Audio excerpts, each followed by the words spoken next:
Well, for episode 43, we head back to continental Europe, and of course, we go to the Netherlands. And I'd like to welcome to the show a very good friend of mine we first met each other back at the Home of Champions karting Genk last April.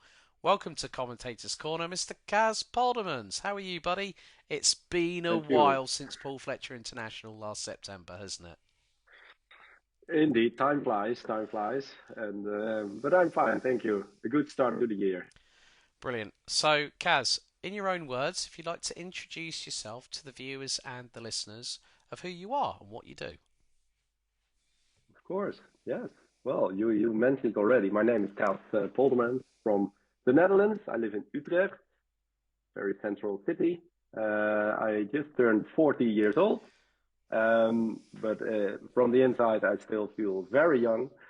And I work in sustainability, and my big passion is autosports and especially karting.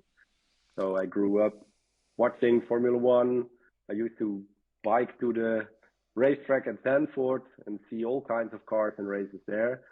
And that was like actually from a very young age, but only like 5, 6, 7 years ago, I started to experience serious karting, like not indoor with friends, but outdoor endurance racing. And I don't know, somehow, maybe I was a bit late, but I discovered that I really loved karting. So these are my two passions, sustainability and motorsport. So let's look first of all about the sustainability aspect. Of course, that's your full-time job. What exactly is your role and how interesting is it? Because obviously sustainability and motorsport these days are now going hand in hand. Of course, obviously we've now got e-fuels coming into Formula 3, Formula 2. Of course, there's a biofuel composite makeup in the current Formula 1 fuels, but of course they're looking to go net zero, carbon net zero by 2030, having 100% sustainable fuels. What aspects does your current day job cover within sustainability?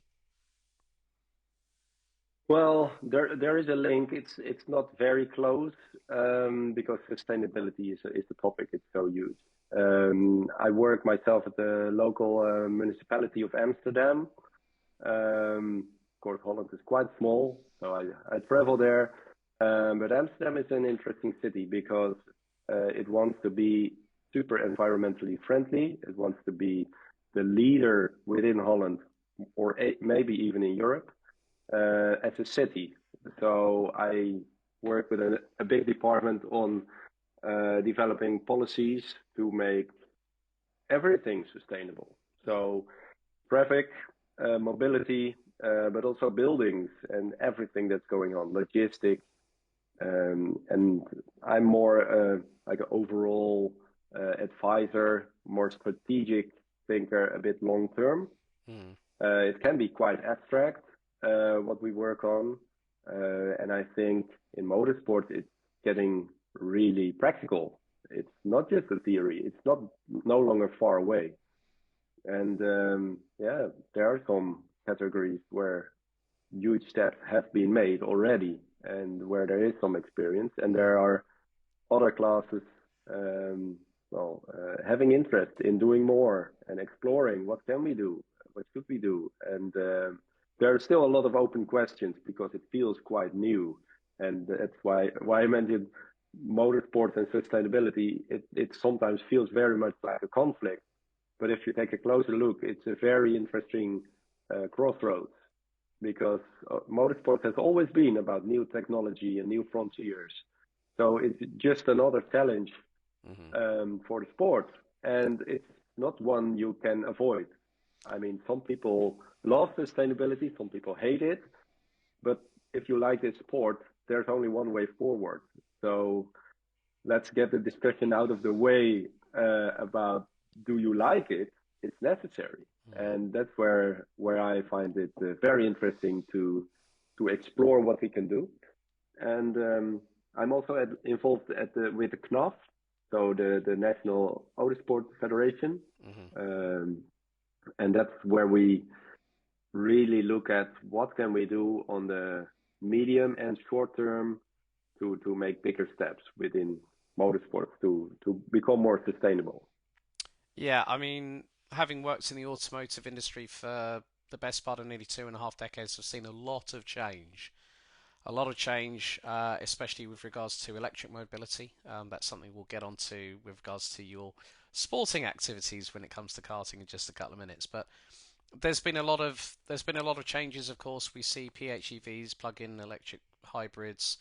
Of course, the Toyota Prius was one of the biggest sort of groundbreakers when it came to partnering an internal combustion engine with an electric battery. And then we're now seeing electric mobility really, really starting to take a big hold with a lot of the bigger premium manufacturers like BMW, Volvo wanting to go fully electric. They're run by Geely, of course. Then you've got all the companies over in China, like say BYD, Build Your Dreams, for instance, the Geely Group, Neo. That there's so many different aspects where, as you said, sustainability in motorsport. There's more of a big crossover to not just motorsport, but also the automotive industry. And I've seen so many developments. I still remember when I was first in the business. I think it was around about 98 or 99.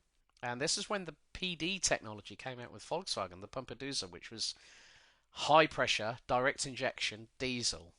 And I still remember working at a local VW dealership as a dealer host for a weekend. And one particular evening, the sales manager, who also just happened to be the head of the dealership, said, "You fancy taking a car home?" He said, "There's a GT TDI Mark IV 150 Golf out there that you can run around in for the weekend." And I was like, "Yeah, okay, sure, no problem." And that sort of like gave me an understanding of regards to how much mid-range torque you can get from a common raid diesel. Of course, PDs didn't go into Euro 5 because they couldn't cap the emissions on the pumper diesel technology, so Volkswagen had to go common rail diesel like everybody else. Then we had, like I said, the Prius, and then of course hybrid electric vehicles. We've now got all the BEVs. So BMW have just come out with the i5 M60 X-Drive.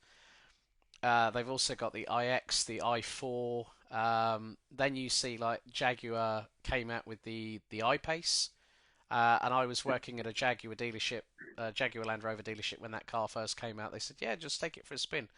Completely blew my mind of how much instantaneous torque you get from a electric drive chain. But there's a lot of changes, as you said, that are happening with regards to sustainability in motorsport. Of course, Formula E is now starting its 10th season at the Mexico E Prix with Gen 3, a car that can, cars that can do over 320 kilometers an hour have regenerative capabilities through the front braking system, fly-by-wire systems as well for throttle and braking. No rear axle braking system at all, folks. So regen's done fully through the front axle, and they're also in the process of possibly instigating rapid charge for the Gen 3 cars later on this year, later on this Yeah, season, they're testing. Yeah, which they're testing at the moment. There have been a couple of delays as such in that technology being implemented, but we're seeing a lot of crossover. Let's take, for instance, the World Endurance Championship, LMDH and LMH for this coming season, which starts off in Qatar. We're seeing a lot of the bigger players in the automotive industry, especially the luxury brands. We're seeing Alpine coming with the new A424, Lamborghini with the SC63, which is I think it's a twin turbo V8 that is also now going to be implemented into their road cars with a hybrid application. So it's really quite interesting from a sustainability aspect to see how much these big players in automotive, who also compete on a regular basis, I think in some respects race on Sunday, sell on Monday still applies, but with the new twist because of the sustainability and the technological aspect, wouldn't you agree? definitely, definitely. And I'm quite curious when the technology really is far enough for people to actually buy on Monday.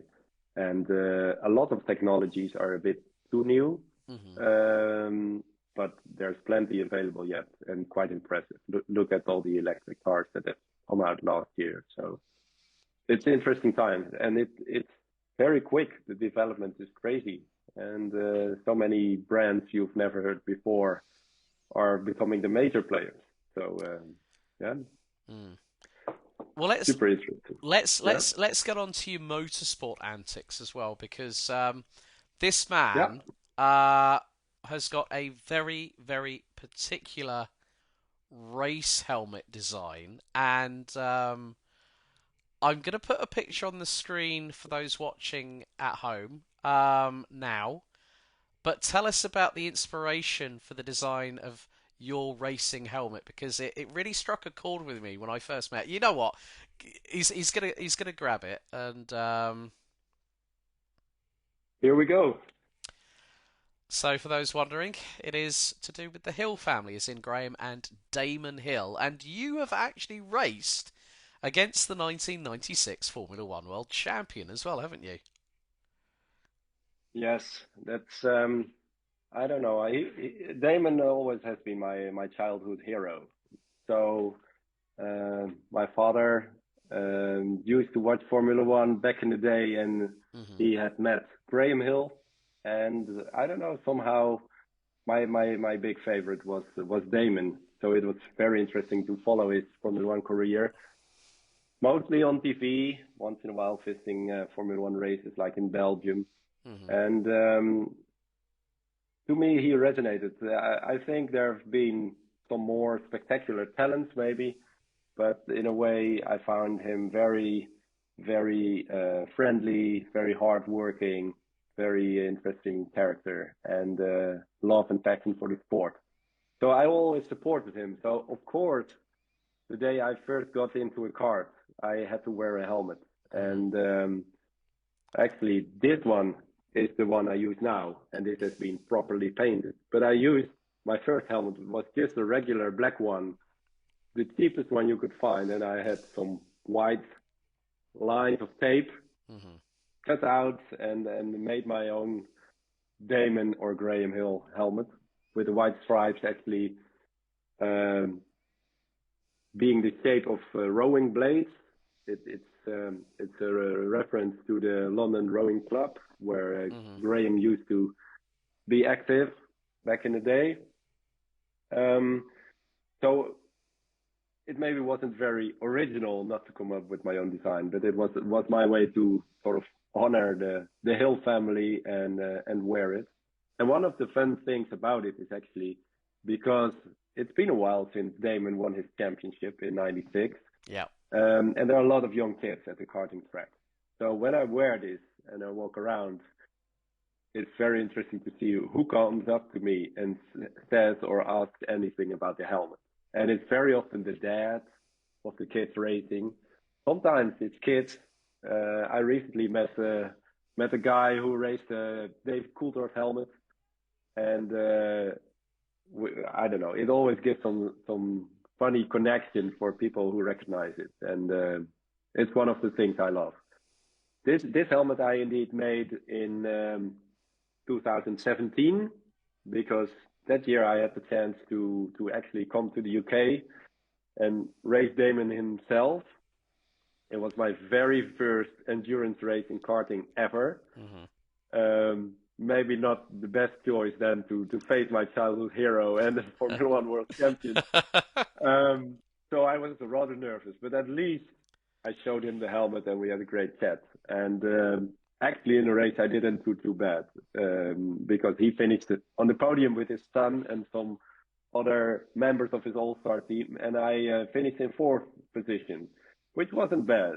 Which wasn't bad. So we had a beer afterwards, and actually, I came back to that charity event a few times. So I've now met and raced him three times, and it's almost becoming normal. But to me, it's super special to meet him and to race him for fun, of course. Hmm. But yeah, it was a dream to meet him, and actually to overtake him was even more special Yes. For to those, me. yeah, for those wondering which event this is, it's actually the Halo Project event that normally happens at Daytona in Sandown Park, which I'm actually going to link in the description below. A video Great. on Kansas YouTube channel, which will also be linked along with Kansas socials down in the description below for those watching on the YouTube channel, of a great bit of footage voiced by the man that was actually guest number 6 on Commentator's Corner, Jake Sanson. So it'll actually be an onboard on view with Kaz, and you you sent me the link and you said, look, just have a look at this, and I thought Cas Poldermans having the legendary Jake Sanson commentate over him, but then of course we first met each other at a circuit that we both know very very well, Karting, the home of champions, where you made your actual international racing debut in a properly, a proper FIA sort of international race weekend on the fantastic Project E20 from Rotax, and I managed to collar you and also your mechanic and driver coach at the time, someone who does need to come on this show, Mr. Ellis Spiezzi, the Electric Renegade, who will be at Autosport International, but I won't be going just due to the fact I've got so much going on this year. I simply don't have time at the minute. But we both said exactly the same two words, that when we first drove the Project E20, we were both blown away. I mean, let's take you back to that point when you decided to give Project E20 a go. You had a test Pro Kart Raceland circuit in Wackersdorf, just about an hour outside of Munich. When you first got behind the wheel of that kart and you had Steve and Daryl from Rotax sort of giving you all the relevant tips and tricks on how to drive the car, when you first got in and drove away and then really started to get an understanding of Project E20, what were your first thoughts, if you don't mind me asking? Well, indeed, I was blown away. Probably the experience you just told me, the instant acceleration is nothing like I've ever experienced. I mean, I used to race like regular rental cars, and these are a lot of fun, but not very spectacular. Then, of course, I had some heat in a faster, like Rotax, with an internal combustion engine, which is a handful and much more spectacular. But the electric version is something, it's really hard to describe. It I got interested in this Project E20 because of my work in sustainability. I started to see more links between sustainability and motorsports. So I actually was finding out more about what's going on, especially within the world of karting. And then I had a great chat with Stephen Chapman, who runs the e-car team of Rotax, and he told me everything about the car. They've been running for a few years already. Mm. It's a prototype still, and he said, "Okay, do you want to give it a try?" And of course, I wanted to try. But to be there in Germany, in Wackersdorf, with the rain and hail coming down, it was the worst conditions ever. But any weather, it could not wipe the smile off my face, because to sit in here, have no sound, of course. It's silent and it's such an instant power. And I thought I trained my neck a little bit, but I found out much more was needed. So no, I had a great time, and especially with Daryl Smith. He's the test driver Hmm. with all the experience in these cars. He could tell me everything about it, try different lines, and well, about all the technology, of course. But the instant acceleration is crazy, and it's something you will want to experience. Hmm. And actually, since I got in there, I said to myself, I never want to do anything else. I mean, electric to me is the future, and the future is already here. And it might still be a prototype, Hmm. but you can ride these things, you can race them, and it's maybe not for everyone. I understand, but it's something very special. They might still be a bit heavy, and there might still be some minor downsides, maybe. But Hmm. if you consider this project is all about developing and learning for the future. I think the E20 already is incredible. We have the E10 now for the younger drivers, which Yeah. is already much newer car. And I guess the car that comes after the E20 with all the experience and the new battery technology, weight reduction, everything, that will be a car no one will be able to ignore. Yeah, I think because us both having driven it, and of course having been there at Bahrain for the inaugural E10 E-Kart Cup, whereby we had 72 Minimax drivers, and the top 36 would get through to the grand final. But um, it was for those wondering about E20, well, it's made its actual public debut back in 2019 at the Rotax Grand Finals at Sarno, and I was there for the press conference. I was the only one that asked the question. And then fast forward to Portimao when E10 got unveiled. And again, for the second time, when a new product had been electric related product had been unveiled, guess who was the only person that asked the question again? Me. But it was, and then I found out because it was a question that really was I aimed at Steve, to be honest with you. And I said to him about how bulletproof the technology is, and he said, yeah, the battery packs on the E20s have gone over 2,000 charge cycles. Now, when you consider when you got something like this, folks, over time, battery charging degrades the actual the amount of charge or the amount of charge held in your smartphone. So over time, if you check like the battery health, it will go like 100% when it's brand spanking new.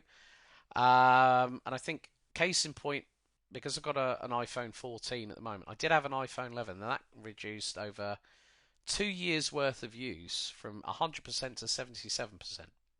And that's like consistently because my smartphone is one of my workhorses that I rely on a daily basis, like a lot of us do. When you've got the power of a computer, a personal computer in your hand, and you've got access to all these different bits and pieces, so social media, phone calls, text messages, Discord, emails, so many different things that you can do. But one of the things that I really enjoyed, because I actually ended up commentating on the E10 E-Kart Cup with Henry on finals day, and it was really really cool to see that the the drivers were only probably about by the time we'd finished the fight of the actual E-Kart Cup on the Saturday, they were only like about a second and a half off of a conventional Minimax internal combustion engine car. And these 12 drivers, well, the plan was the top 12 out of the 36 that didn't qualify would then go into the E-Kart Cup. Well, Exactly. Yeah. the thing was, and this is from what I know from behind the scenes, that Rotax had to scramble to get 12 drivers. Quite literally, there were drivers who didn't want to do it because they were wanting to win the Minimax class. Okay, completely understandable. But the thing is that these 12 drivers made history. They made history because it was a second class of electric propulsion, and no other karting engine manufacturer out there has taken a real, like a big player in karting propulsion. Apart from like say Total Karting Zero with Rob Smedley, Mighty with RCE in the UK, but Iami haven't decided to go electric. Rotax made a multi-million euro investment, folks. And what's more is that Project E20 is not only a prototype, it's a test bed for the other arms of BRP Rotax. So like the Skidoos, the Can-Ams, they are they are having electric technologies passed over from the big developments that are made in karting to really showcase the technology. And that's one of the things I love about Rotax is the fact that they have taken a risk, and it has really, really showcased that karting can still be fun. I mean, like when we saw Mats Overhoff become world champion in E20 Seniors, um, and then we had João Gonçalves pipping Andreas Matis to the Masters crown. The racing was brilliant because we'd already had E20 make its debut on the grand finals 2 years previously in 2021. But to see the amount of great quality racing in the grand finals was brilliant. And then the E10s, it was just like, this is fun. Like, and I was getting families coming up to me saying, can we buy this? And I was like, it's still a prototype. It's like, literally, this is its debut globally, as in a proper event where top three drivers have got a trophy to go home with from Bahrain. Um, I mean, that just goes to show that Rotax had a very good foresight, didn't they? To go, let's take a chance and see what happens. And now, in 2024, I think that with E10, which will be catering from kids as young as 6 all the way to people even in their 70s or 80s who could still have this technology applied to multiple different chassis providers and still go out and race and have fun. And that's what I love about, people or companies taking a chance, don't you, Kaz? Oh, definitely. And I think their approach has been very good. Um, Before E20, they already had the Thunder, Yeah. and they've been like slowly maybe exploring the technology. Of course, there might maybe have been some lessons learned, but there's only one way to find out. I mean, you can study and write a theory, or you can build these things, drive them, and not just drive them and be careful. No, really race them and charge them all the time and race them in the heat and race them in the cold. Hmm. And that's how you really find out. Like Daryl used to say, they don't race them, they abuse them. So True. yeah, that's the best way to test it and to improve your parts and technology. So I really like that philosophy by BRP Rotax. Like we test it and it's built like a tank. I mean, it doesn't look like anything can go wrong and hardly anything ever goes wrong. Hmm. But that's because of this approach. And I love it that they take the time and all this effort to really iron out everything that could go wrong. And by the time they go to market, this is a proper super product Yeah. that can last for years and years. So it might be a gamble to be the first or one of the first, at least of very big players. But if you do it in this careful, thoughtful way, um, show that it's not just for fun or something small, but in the future, of course, Rotex still has so many internal combustion, and but whatever happens, they are ready and they have their factory which builds these battery technologies, and whatever route happens for karting, they are ready and they can scale up and bring products to market. And maybe at that time, whenever it will be, other big manufacturers are still learning their first lessons, and Hmm. so that's a way to become a pioneer and still have a very reliable product the day you can go on sale. So I love that approach, and it's great to have experienced it in proper race weekends, how they work, and the people of the factory team, how detailed they work on this technology, how they learn from anything Hmm. that's happening in these tracks and in the big tents between the sessions. It's top quality. Yeah, I really I was blown away by that experience. Not just the driving, but how professional this is built up and what they learn and how they progress. So I can't wait to see the next few years where it's going. Yeah. Yeah. I mean, obviously. going to the Euro Trophy, competing in both rounds, not just at Karting Genk, but then of course September, where things didn't quite go to plan because someone ended up in the commentary box alongside me on the Saturday whilst having some arm trouble. But to still be able to go out there and compete on an international playing field, apart, in comparison with, let's say, the rental karting. I know you've also driven the Blue Shock race karts from the guys over in Latvia as well, along with other electric carts that have been provided. And you've gone to experience them. With having that first taste of international competition, are you bitter now? Are you sort of like thinking maybe there's another opportunity for Mr. Poldermans to make a return? Oh, of course, that would be amazing. Um, but actually, it's strange how something like this works. When I first spoke to Steve, um, it was never my intention to race. I just wanted to learn about the project and to maybe see it one day. Hmm. Then I got the chance to test, and of course, the test went well. And there I got the question, would you like to drive and tank races?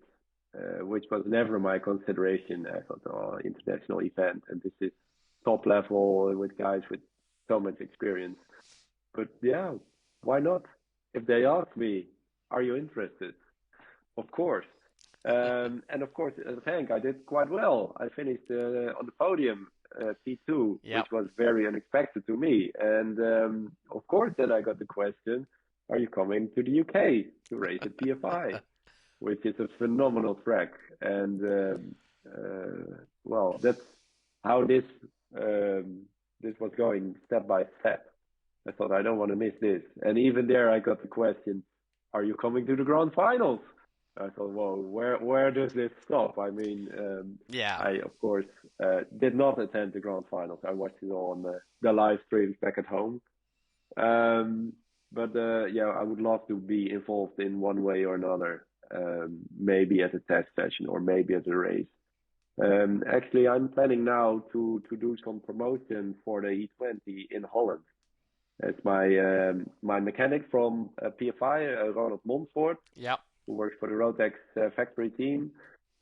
He's very enthusiastic, of course, about the E20, and there is one in Holland at this very moment. So we're working together on some plans to do some demo runs or have people experience this E20 maybe at a session during a regular track day. We've been with the card last month at a conference on sustainability and motorsport just to show the project, tell more about it. He knows everything from the technical side, and of course, I know a bit about the experience of driving. So Hmm. we are thinking about how can we bring this product uh, under the attention of more people who have never even seen an electric car or have heard about it, but would like to give it a go. And that's Yeah. the best way to experience it. So we'll just go through some tracks, probably in Holland, and yeah, invite some people and have let them have an experience. Go for 5 minutes and see what they look like when they come out of this cart. I bet it will only be smiles and amazement. Yeah, it's quite funny you say that with regards to Ronald because I've known Ronald and his son Erwin for quite a long time. And when I did my test in April of 2022 at Genk, Ronald was actually taking me through all the bits and pieces. So there's a nice little bit of a circle that's sort of completed, if you will. And Yeah, whenever I catch up with Ronald, it's always smiles and laughter and just general banter. But yeah, I mean, for those wondering, you can go onto the official Rotax karting website and find out more about Project E20. But also, one of the things that I've had the pleasure of doing is voicing over the videos for you for Genk and for PFI. Now, YouTube is one of those conduits whereby we're able to tell stories. And like you've gotten Jake to do some commentary, you've got me to do some commentary. You've done quite a lot of uploads to the Cas Karting YouTube channel. Um, how has that helped with regards to not only keep memories that you've experienced alive, but also to say to people, look, this is what I love. You know, it's not for everybody, but look, this is a passion project, and that's very much the case, isn't it? Well, very well described. It's a passion project. It was just a hobby for fun, and now it's growing into something more because I have genuine interest in this development and the sustainability side. That's mostly electric, but as you mentioned in the beginning, e-fuels is also one of the topics we are getting more interested in to see how maybe we can use e-fuels on the shorter term to scale up and gain more attention. The YouTube channel also was for me not ever really a project with a big intention, but I thought it's great to record my own racing and test sessions, and I noticed a lot of people were interested just to follow some of the sessions or races. But even more so when it's a kart or new technology or a new track, people are always eager to learn something more or see something they haven't experienced themselves. And of course, then I found out it's quite interesting to have a voiceover because it makes everything so much more spectacular. And of course, I had met Jake some years ago in the UK and you last year, and it's great to have some videos with the commentary. These have been doing the best in terms of views and responses. But also, I do get quite some messages from people asking me about electric karting. Hmm. Where can I find more information? What is it like? Any kind of questions. And I'm no big expert. That's what I tell them. I don't work for the company, but I have my experience, and of course I know some people now. So I find it's part of the passion project to educate people a little bit more. Also on my personal website, I have some interviews and some more photos. Um, People are looking for information just to learn a bit more and maybe have a go Hmm. sooner or later. So if I can help them with that, I'm always willing to explain or to get them in touch with people who can help them. So Hmm. I think this interest in electric, especially, is growing and growing. Some people are also complaining. Yeah. I've met some resistance. Let's be honest. People who complain there's no noise and electric isn't real somehow in racing. And in a way, I understand. I mean, it's not a discussion about who's right or who's wrong. Um, I mean, I used to love the sound of the Formula One cars in the 90s, and now, or when you go to Formula E, of course, it's very different. Um, is it bad? I don't know. It's different, yes, of course. Hmm. Um, and in a way, I think I actually have a video coming out next week, which is called "The Sound of Speed." I will upload a video about electric karting just with the original sound because there is some sound Yeah. by an electric motor. But one of the interesting things is you can hear your tires much more. So you can use the silence to your advantage. You can search for the grip. You hear when your tire starts to go, and all these kinds of things. It's all about a mindset. Hmm. Um, so it's not the loud noise we are used to from big race cars, but when you see something very silent going equally fast or even faster, maybe that's also very interesting and has its upside. So it's interesting to learn more about it and especially just give it a go. And I actually never have seen someone try it and come out of this cart and still say, ah, this isn't proper racing. Yeah, no, I completely agree because I always say to people, okay, you might, I've still got friends of mine who, one of my friends, Anders, who's from Sweden, he's like an old school garagista. It doesn't matter what you say to him. There is no changing his mind. And I said, look, at the end of the No. day, it is not for everybody. It is a case in point that yes, we are seeing a lot more championships using, like say the 24 Hours of Le Mans the last couple of years have been using fuels by Total Energies, which have been produced through the use of grape residue. Um, you know, the Mobil One Super Cup that goes along with Formula One is now running on 100% e-fuels because Porsche have made a well over 100 million euros worth of investment into keeping their Halo car, which is of course the iconic Porsche 911, alive. That's the way that they see that they can keep that car running up until the point where that car is inevitably going to be an alternative technology. And okay, yeah, Porsche are doing really great things with the Taycan, with the Taycan Cross as well. It's great to see that they're still, in some respects, like with the Panamera, like an e-hybrid, but they're still keeping what makes a Porsche, and especially when you've got a 911 that has at its highest displacement in the current GT3 RS, the 992 derivative, 4 litre, flat six, boxer engine, producing over 500 plus horsepower, and it makes one of the most fantastic noises. But then when people go, oh yeah, we've got to start using these e-fuels. Yeah, well, e-fuels at the moment, okay, let's look at it from a cost perspective.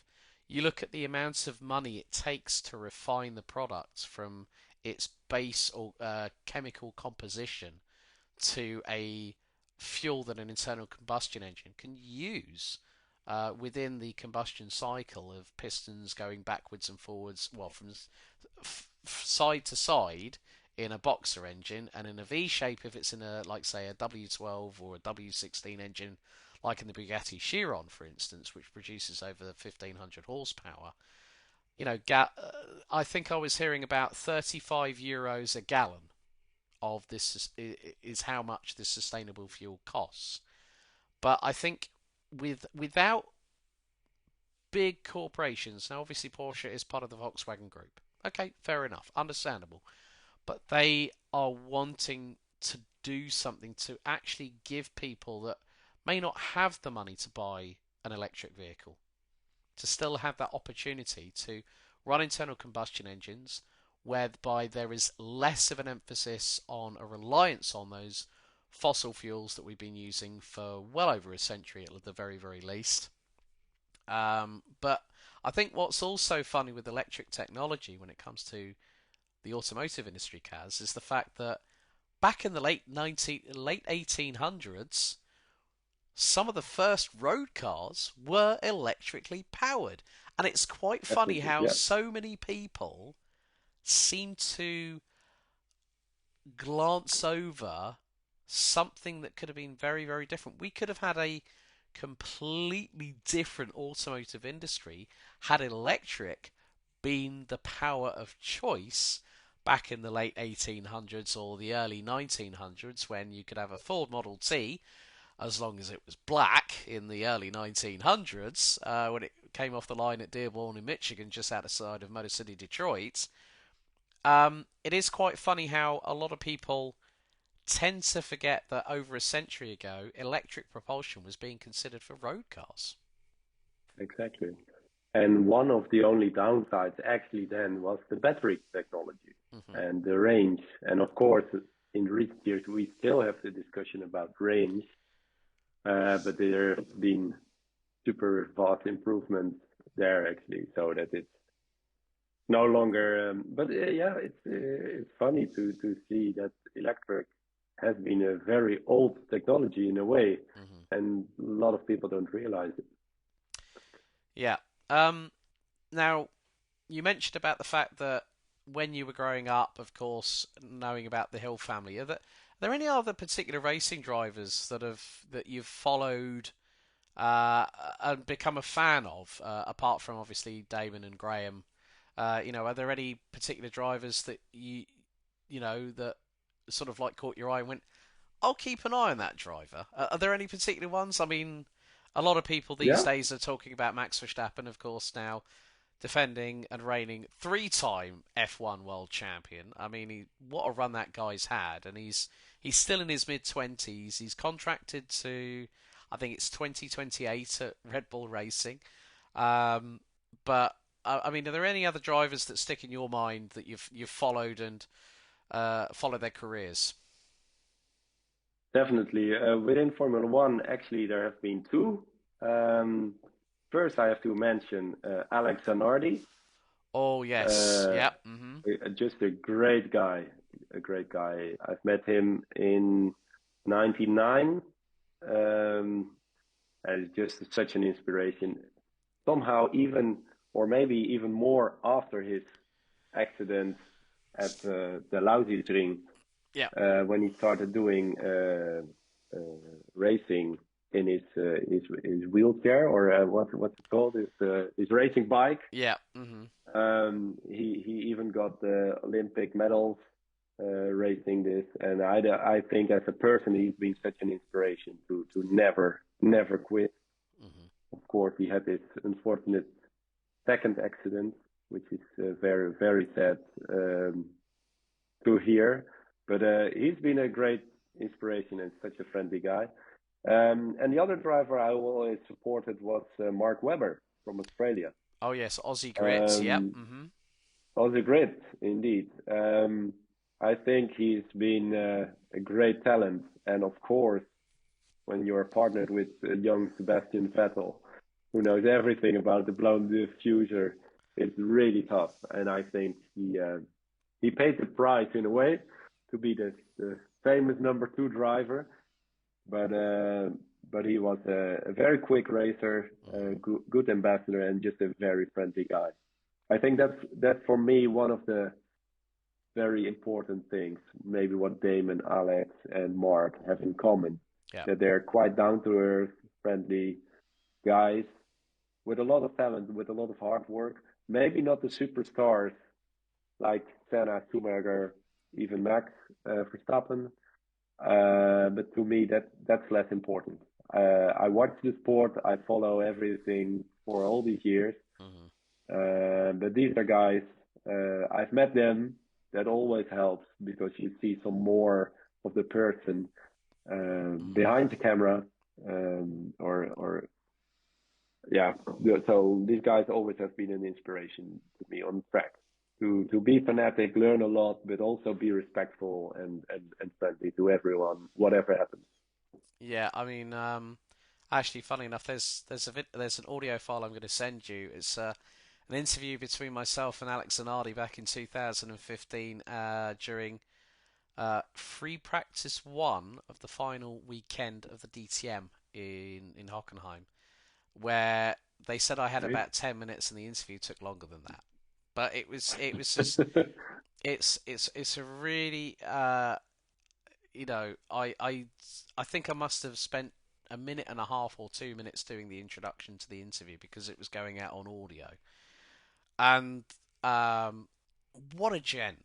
What an you know what? And I the word legend gets bandied around a lot, but Alex Zanardi for me is an enigma. Like he is really, as you said, the most humble, down to earth guy. I still remember the race, the 24 Hours of Spa race that he did in the BMW Z4 with Timo Glock and Bruno Spengler, and they were in the top 10. They were running with, I think it was with Roll Motorsport with Roberto Ravaglia in the team, and Timo was doing the last 2 hours of the race, and with 23 hours completed, the engine expired and they were on their way to a top 10 finish, and it was just one of those things where you just go, damn it, like but it was the story, it was the journey that really sort Exactly. of gave you an insight into Alex as an individual, as a character, as you said, a very, very humble, very, very down to earth person. and also the fact of how they had to adjust things for Alex, whereby they had a second steering wheel that was developed in conjunction with Alex and Yeah. Jens Marquardt and the team at BMW M Motorsport in Munich, because Alex was the first ever paraplegic to win a World Touring Car Championship race back in Oschersleben, and this was in the old TC days where they had the 320i E46 as the car of choice, and when he was racing with the likes of Augusto Farfus and Andy Prio and all that lot, and um, you know, to have that opportunity to sit down with someone, and I still remember the words he said to me, and I mentioned about the fact that he raced in Formula 3000 with Il Barone Rampante, and the words that Alex said literally tugged on my heartstrings. He said, "Thank you very much for the lovely introduction." Like, and it was just one of those moments where I just go, "Holy hell! I've just impressed the hell out of Alex Zanardi," and he's got this big beaming smile across his face, and the conversation just flowed. So it's one of those moments that I will never ever forget. I've interviewed so many people within motorsport. I've interviewed Tom Christensen a multiple amount of times. Alan McNish. I've spoken to. I think the funny thing is I even have a FIA Formula One transcript from qualifying for the 2014 British Grand Prix at Silverstone. And this was the weekend where both the cars driven by Gilles Bianchi and Max Chilton made it into the Q2 in qualifying. Mercedes dropped the ball and Hamilton ended up sixth, and Jensen in the McLaren ended up P3. And I still have, folks, no word of a lie, I still have the original printed off transcript. It is like one of those things that really is a keeper, because I've followed so many drivers in my career. I think for me, Ayrton Senna is one of those people. I've followed Sebastian Vettel. I've followed, like literally so many drivers, and I still, yeah, I do keep an eye on what's happening in Formula One, especially with the news today that Gunther Steiner is now out as team principal Yeah. from Haas F1, and Mr. Koyama has now taken his place, which was actually quite sudden. I mean, consider the fact that Gunther Steiner has been with Haas F1 for nearly a decade. So we're what is it? We're about 2 months away from the beginning of the season, and that's the biggest news to drop ahead of 2024. But I think there are so many personalities that you and I could talk about in modern day motorsport. We could probably be here for hours, but I know that we haven't got that amount of time. Um, Kaz, there is one final question I do want to ask you, and it is one that I do try and say on a regular basis. So for those regular viewers and listeners, you will know exactly where I'm going with. So, Kaz, your final question here on episode number 43 of Commentator's Corner is: you have a choice of a road car and a race car, and you can choose a track for each one or a particular stretch of road. Which would you go for the race and the road car? Where would you drive it? And then I will provide my response with regards to what you answer. Ooh, that's a difficult one because I'm so into karting that my focus isn't on road cars or race cars. Okay, But let's go for the racing first because I'm much more into racing than into road cars. Some okay, people are surprised because I've been following racing all my life, but road cars I'm less interested. For a race car, let's first start with the track. It can only be one choice, I think. Um, I would go for Suzuka right, because it's such a challenging and interesting circuit. I've been at the Formula One race there in 2018, it was a long dream for me to see the track where so much history has happened. So Suzuka would be my pick, Suzuka circuit in Japan. And the car probably would be the Williams Formula One car that Damon drove in 1996. So that would have been the So that's that yeah, that would have been the Williams Renault FW18 if I'm exactly very much 80, mistaken. So 80. yeah, Yeah, okay, that's a very very good call. I'd actually have to equal you on that one. I'd say exactly the same. Suzuka with the FW18, the Williams Renault car that took Damon to the world title, and also for the most iconic of words said by a certain late great Murray Walker. I've got to stop right now because I've got a lump in my throat. Um, yeah, well, Kaz, you know what? We'll call time on it there. Thank you so much for being my guest here on episode 43. And of course, don't forget, folks, social media links for Kaz, karting, and also the YouTube channel. So don't forget, please go and have a look. Give this man a like, share, and subscribe on the YouTube channel. And maybe I might put a couple of links of some bits and pieces that I've done to be on the Kaz karting channel. But Kaz, thanks so much for your time, buddy. It really has been good catching up after a little bit of a time away from each other, eh? thanks for inviting me, and great to be a guest in your commentator's corner. Thank you so much. So, folks, thank you very much for everyone that's been listening on Downforce Radio, the nation's motorsport station, Spotify, Apple Podcasts, and Amazon Music. And of course, for those watching on YouTube podcasts, we will see you next time for episode 44. So, as I always say, if in doubt, flat out, goodbye for now.